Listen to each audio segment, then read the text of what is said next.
بسم اللہ الرحمن الرحیم۔ جمعیت علماء ہند کی جانب سے آج تبلیغی جماعت سے وابستہ افراد اور ان کے رابطے میں آنے والے لوگوں کے لیے انتہائی اہم اور نصیحت پر مبنی اپیل کی گئی ہے۔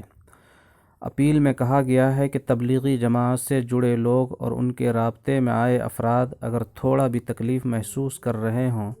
یعنی اگر طبیعت ذرا بھی ناساز ہے، تو وہ خود صحت اہلکار سے رابطہ کریں اور کورونا کے خلاف جنگ میں انتظامیہ کا تعاون کریں۔ جمعیت علماء ہند کے صدر مولانا ارشد مدنی نے عوام خصوصاً تبلیغی جماعت سے تعلق رکھنے والے لوگوں سے کہا ہے کہ کورونا سے لڑائی صرف اور صرف سوشل ڈسٹینسنگ، احتیاط اور بیداری کے سہارے لڑی جا سکتی ہے۔ ان کا کہنا ہے کہ جو بھی شخص اپنی طبیعت ناساز محسوس کرے یا کسی کو بھی یہ محسوس ہو کہ وہ جانے انجانے کسی کورونا انفیکشن والے شخص کے رابطے میں رہا ہو، وہ خود بخود محکمہ صحت کے اہلکاروں سے رابطہ کرے اور ان کی ہدایات پر عمل کرے۔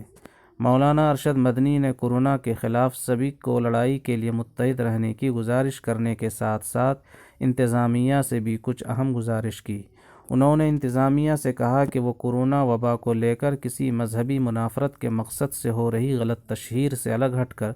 صرف انسانی بنیاد پر کارروائی کرے، کیونکہ کورونا کسی خاص مذہب سے جڑی ہوئی وبا نہیں ہے، یہ پورے نسل انسانی کے لیے خطرہ ہے، اور جو کوئی بھی کورونا کے خلاف اس لڑائی کو کمزور کرے، اس کے خلاف سخت کارروائی ہونی چاہیے۔